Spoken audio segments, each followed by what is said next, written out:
Historical law, not current law. In 1865, Britain required a self-propelled road locomotive to follow a person walking at least 60 yards ahead with a red flag. Historical law, not current law. In 1865, Britain required a self-propelled road locomotive to follow a person walking at least 60 yards ahead with a red flag. The machine could travel no faster than 4 miles per hour on a public highway and no faster than 2 through a city, town, or village. At least 3 people had to drive or conduct it. This was the Locomotives Act 1865, popularly remembered as the Red Flag Act. It was written for the heavy steam road engines of its age, before the motorcar became an ordinary category in British law.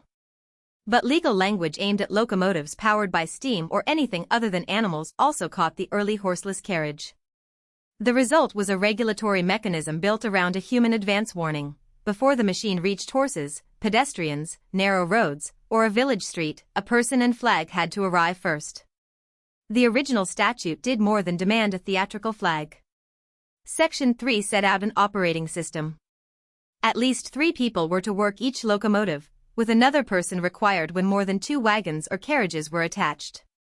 One crew member had to walk not less than 60 yards in front, keep a red flag displayed, warn riders and drivers that the locomotive was approaching, signal the driver when stopping was necessary, and help horses and horse-drawn carriages pass.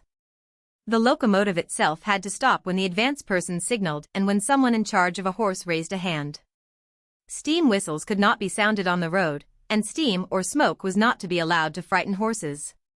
Read together, the provisions treated the vehicle less like an independent carriage than a moving industrial operation escorted through an animal-powered traffic system. Section 4 supplied the famous pace. Subject to local regulations, a locomotive could not exceed 4 miles per hour on a turnpike road or public highway, or 2 miles per hour in a city, town, or village. Breach could bring a penalty of up to £10 under the Act's historical terms. Other sections regulated matters such as the hours when locomotives could use roads and liability for some damage. The rules were not irrational merely because they look extreme beside a modern car. Victorian highways included horses liable to startle, bridges of uneven strength, narrow surfaces, and road authorities worried about heavy engines and iron wheels. Parliament was balancing a new source of mechanical power against people who maintained and already used those roads. What made the law so restrictive was the combination: low speed, multiple attendants, advance warning, stopping duties, and room for local controls. The red flag was a control device with a simple causal theory. Danger arrived because the machine arrived unexpectedly. Put a human far ahead of it, and surprise could be converted into warning. The walker could communicate with riders, calm or assist horses, and stop the engine before a close encounter. But that safeguard also limited the useful character of self-propulsion. A vehicle mechanically capable of moving without horses still depended on the pace and attention of someone on foot. Labor costs rose because a small vehicle inherited staffing rules designed around road locomotives. Speed advantages disappeared in towns.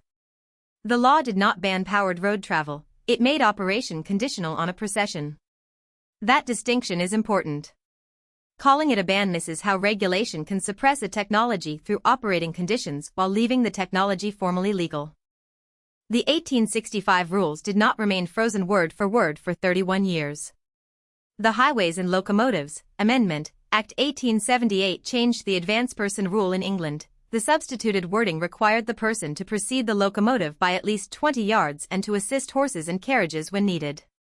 The legal regime also developed through local bylaws, licensing, bridge controls, and repeated continuations of provisions that were temporary in duration. Historical shorthand often compresses this changing framework into the Red Flag Acts. The essential constraint survived: powered road vehicles remained governed as locomotives, with staffing and walking escort ideas inherited from the steam engine problem.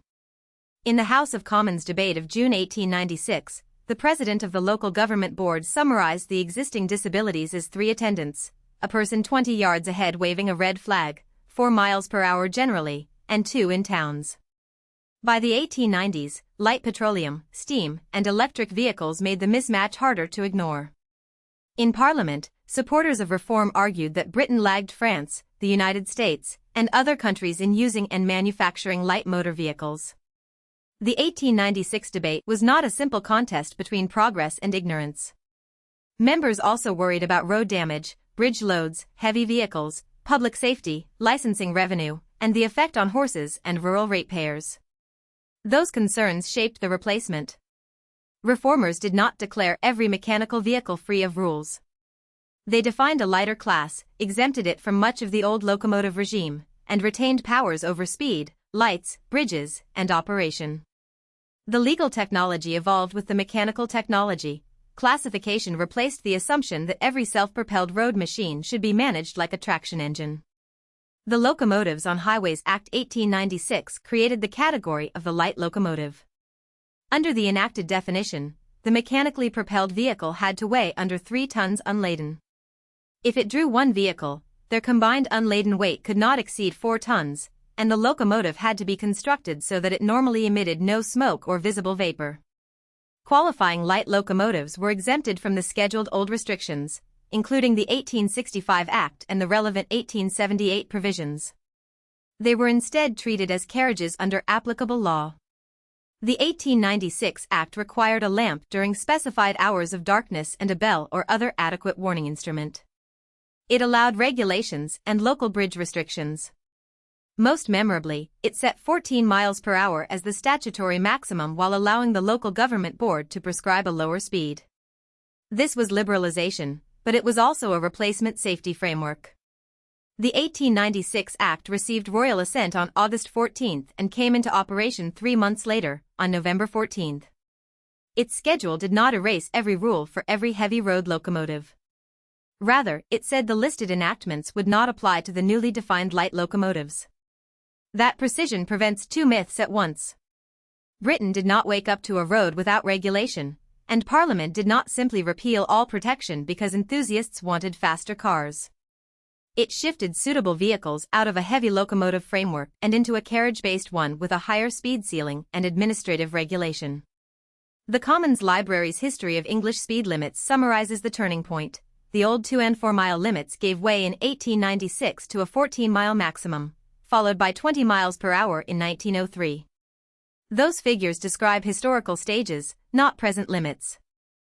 The popular image of emancipation is a motorcar finally overtaking the red flag walker. It captures the practical change, but the deeper story is about regulatory fit.